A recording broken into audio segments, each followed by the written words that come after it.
உங்கள் favourite TV ஷோக்களை இனி miss பண்ண தேவையில்லை. ZEE5 இல் முற்றிலும் இலவசமாக காணுங்கள். இங்கேயும் எப்பொழுதும். இவனை எங்கேயோ பார்த்திருக்கோமே. சார், நான் கொஞ்சம் அவசரமா போகணும். சார் கிட்ட கொஞ்சம் பேசிக்கலாமா? Okay, no problem. Please carry on. Passport agent ஆபீஸ்ல உட்கார்ந்திருந்தது இவன்தான்ல. இவனை உடனே பிடிக்கணுமே. தேனா, நான் அவசரமா கொஞ்சம் வெளியில போறேன். நீ பத்திரமா வீட்ல இரு, நான் வந்துடுறேன்.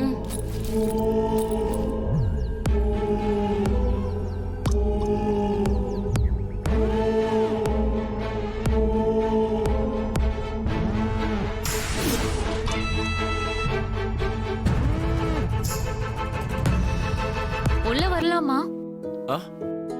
அட வாங்க சார், அங்கேயே நின்னுட்டு இருக்கீங்க, உள்ள வாங்க. வாங்க மேடம். ஸ்ரீஜா, யார் வந்திருக்காங்கன்னு பாரு. உட்காருங்க சார். உட்காருங்க மேடம். வாங்க வாங்க. வராதவங்க வந்திருக்கீங்க, என்ன சாப்பிடுறீங்க? உட்காருங்க. அதெல்லாம் ஒண்ணும் வேண்டாம், கொடுங்க.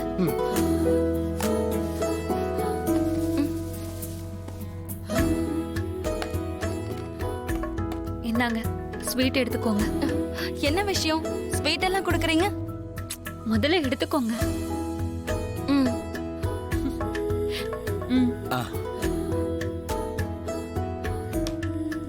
சரி, இப்ப சொல்லுங்க, ஸ்வீட்லாம் கொடுக்குறீங்க? அத நான் சொல்றதை விட ஸ்ரீஜா சொன்னதா நல்லா இருக்கும். ஸ்ரீஜா, நீயே சொல்லு. நீங்க முதல்ல உட்காருங்க.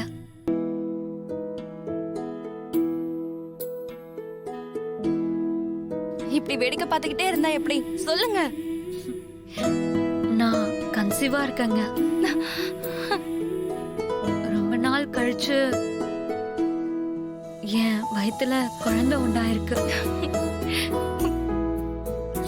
இதான் விஷயமா? இதுக்கு நான் தான் உங்களுக்கு ஸ்வீட் கொடுக்கணும். இந்தாங்க.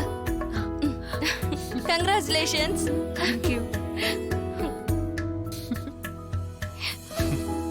வெக்கப்பட்டா ரொம்ப அழகா தான் இருக்கீங்க.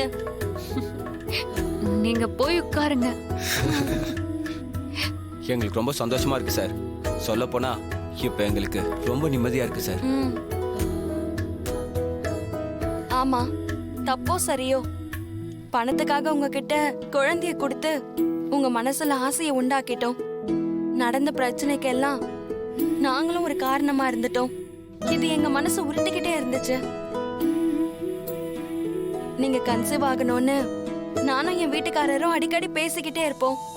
அது இன்னைக்கு நடந்துருச்சு. நடந்த விஷயத்துல நிறைய நல்லது நடந்திருக்குங்க. உங்க குழந்தைய தொட்டு தூக்கி கொஞ்சம் போதுதான் முதல் தடவையா குழந்தை ஆசையே எனக்கு வந்தது.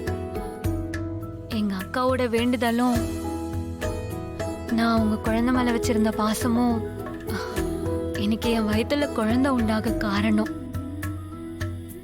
ZEE5 ஆப்பை டவுன்லோட் செய்து அனைத்து எபிசோடுகளையும் இலவசமாக பாருங்க.